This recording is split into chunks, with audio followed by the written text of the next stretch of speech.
Good evening everyone, welcome to another Oxford University Air Squadron COVID-19 video. This one is going to help you with the group planning exercise that we're going to do this week. I just want to give some background information to help the first years who haven't had the time to do much flying with us before the virus hit, to help you with the planning exercise this week.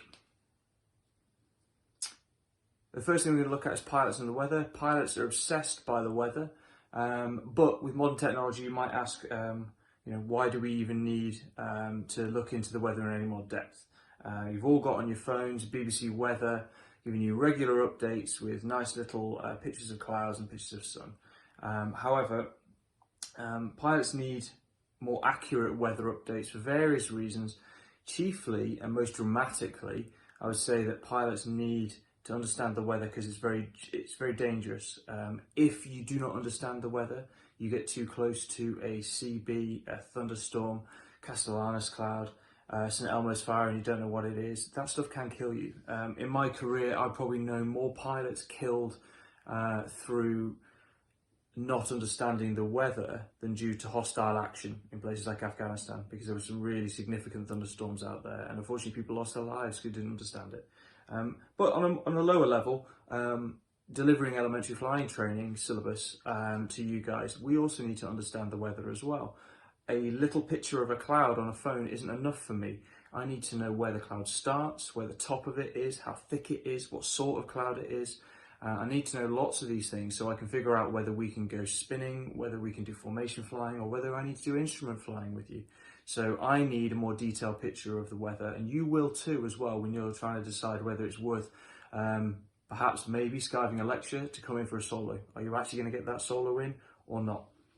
Now, what's going to help you, before we move on to that, you might hear me use some slang terminology at some point by accident or on the squadron.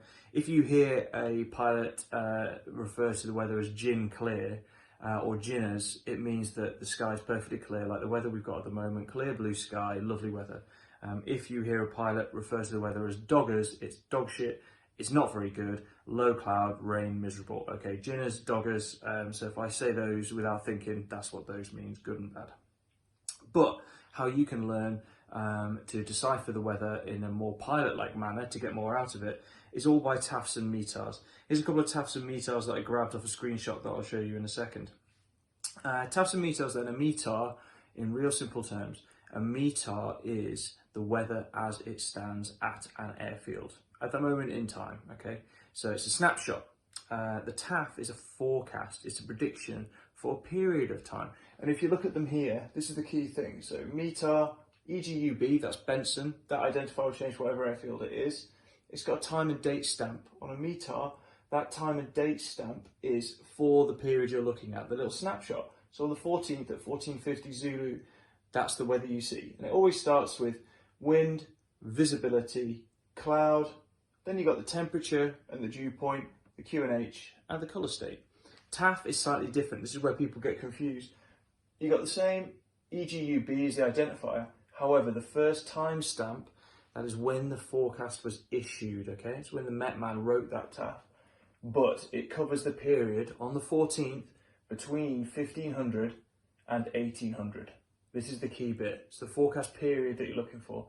But then the basic format is the same. Cloud, visibility, wind, what am I talking about? Wind, visibility, cloud, okay? And there's two dashes, the equal sign, that's the end of the message. Like I said, I got this off a little snapshot. MOMID's, the Met Office app and website that you'll see on the operations desk at Benson, when you hover over an airfield, you get this information. It's a really good system, but I actually got this TAF and METAR from a picture I found on the internet of our old MOMID's terminal. This is how it used to look, the old MOMID's system. This is all the information, I've just pulled it over, but what's interesting, you can see the colours, okay? So the colour code system is a nice, quick, easy, ready reckoner for you to figure out whether weather is good or bad. Here's a quick diagram to show you how the colours chart works. It's like Star Wars. Blue is good, red is bad. Blue, you're looking at VMC flying conditions. You can go and do spinning, clear blue sky, little bits of cloud. White, you're getting a little bit more cloud, a little bit reduced visibility, and down at the bottom, red. Only people with an instrument rating will be flying on those days. Basically, once you get below to 700 feet, at green, the visual circuit is closed. The visual circuit is 800 feet at Benson, but sometimes 1,000 feet at different airfields, okay? So blue and white, they're the sort of solo phases that you're looking for, okay? So blue is good, red is bad. Let's get into some of the meat of the Tafson METARs then real quick. Wind is the first thing that comes up. So in this example here, the wind is 110 at 42 knots, windy day.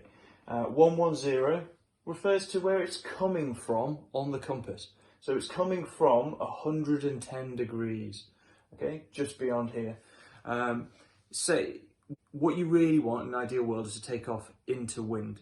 So on runway 19 at Benson, that's not runway 19, that's runway 190. It is pointing just beyond south. 190 magnetic heading, okay? So this runway here, runway 06, 060. Now, ideally, you want to take off into wind. Helicopters don't care, but fixed wing, we do. So you're trying to take off into wind, but that's not always possible. So you've got to work out how far the wind is off the beam. And there are lots of charts like this in the Flight Information Handbook, which I'll show you later, and ways to figure out what the maximum crosswind is and the headwind. These things are important because you have limits. You have a maximum of 5 knots tailwind, and after that it's just not safe to take off because you want that headwind. You also have a maximum crosswind limit on the tutor of 25 knots. Above that, it is unsafe to take off. Students have less. Students initially only have 10 for their first solos, and you can go up to 15. So working out that crosswind is really important. That's what the first group is in the Tafson METAR. After the wind, we've got the visibility. Now, visibility on a lovely day like today, it will be 9999. All the nines is an expression we use, and it means that the visibility is 10 kilometers or greater. That's a good day. That'll be blue because that's blue weather conditions. Anything above 8 kilometers is blue. If the visibility is lowered, it's normally because of particles in the air like precipitation. The classic examples being rain, snow, fog, things like that. And we can see on here, there are lots of these charts. I just pulled this off the internet. The Flight Information Handbook, which I'll show you in a minute, is a definitive, but there's lots of these online. You've got things like volcanic ash, funnel cloud, squalls, dust devils is a classic one.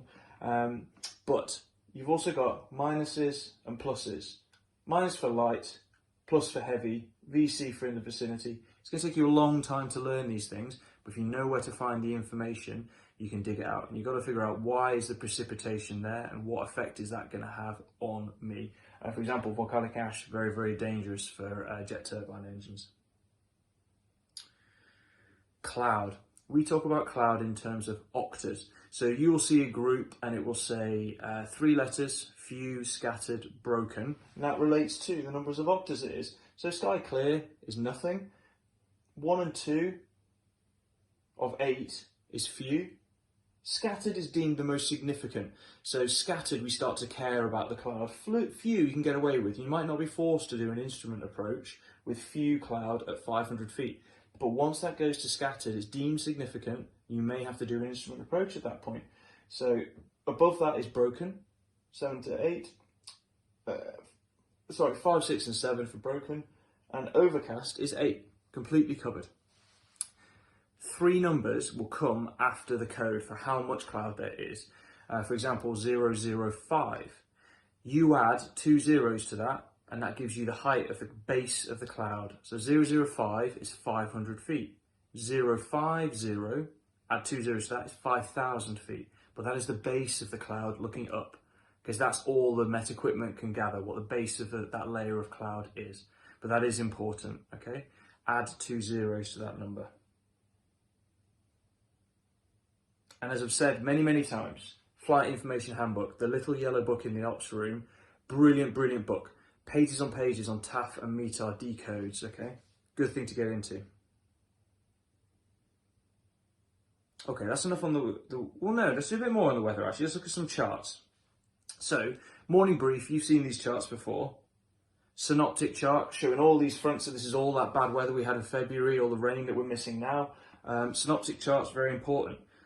Cross sections, You've seen those in the morning brief as well. We'll go into more detail in a second. But you can also get significant weather below 10,000 feet. You can also get upper air winds. Lots of stuff that the Met Office can give you. Just contact them and they'll let you know. So, the cross-section. This is a really useful piece of kit. I've stolen the Coningsby one because it's all I could get hold of today on a Sunday. Date at the top, where it's from. A few key things. The wind along the bottom. Now, in big picture, what is this? This is a pictorial representation of the day you were expecting to see. What we expect to see here today, not a lot of cloud. And all of that cloud is green, which is good. If it's above the 0 degree isotherm, it turns red and then it becomes dangerous and we need to know about it. But at the moment, it's a good day. You've got times along the bottom, winds, because they do change throughout the period, and that anticipated shift. So see, it starts on 090, 15 gusting 22, but through the day it shifts. And by the end of the day, it's 0408 knots. So showing that shift throughout the day period. We've got the visibility, weather, nil, because it's a nice day today. But if you had rain showers, thunderstorms, CBs, that would appear in the weather, fog, things like that. There's no warnings. Colour state is blue all day. Temperatures are in there as well. Really interestingly, you might want to note this, up the side you've also got the winds at height, okay? You normally got it at 2,000, 5,000, 10,000. That's really, really useful, especially if you're doing some nav planning, which you might be. Lots more on cross sections, but that'll do for now. Okay, let's move on to speeds, I think. Yes, speeds, okay. So, speed, distance, time calculations, bread and butter for problem-solving exercises, OESC, places like that. They'll often use them, and I'm sure you've used them before. The difficulties with flying is a bit more complicated than you may have been used to previously. These are the three speeds we're going to look at today: ground speed, true airspeed, and indicated airspeed, and why they're important. Ground speed's the easiest. Ground speed is what you see when you drive. So when you're driving, however miles per hour you're going, that is your ground speed. That's your speed that you're traveling over the ground. GPS will tell you that as well, and luckily it does for us in our aircraft as well. But ground speed is the most simple. Where it starts to get a bit more complicated is true airspeed, because in an aircraft you are not just moving over the ground, you are moving through the medium of air, and that air itself is moving, and that's what causes the complication. So, as you can see from the picture, there's a really good video on YouTube which explains this way better than me, you might want to look at. But true airspeed in still air, TAS equals ground speed. Pretty self-explanatory and pretty easy, but it gets more complicated when we start to look at headwinds.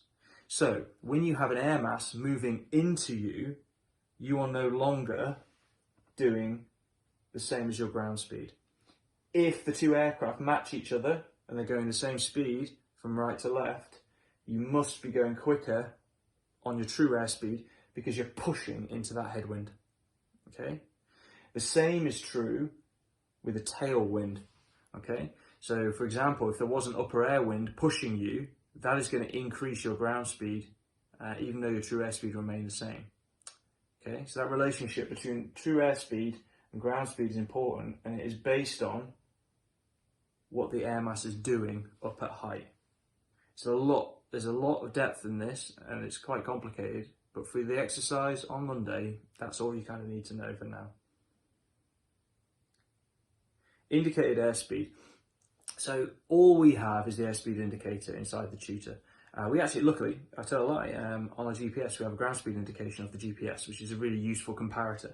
But indicated airspeed is the air rushing down the pitot tube compared against, through the static vents, the ambient air pressure that's there. And that gives you an indication of how fast you're going. But as we climb, the air density decreases. There's less air molecules going into that pitot tube.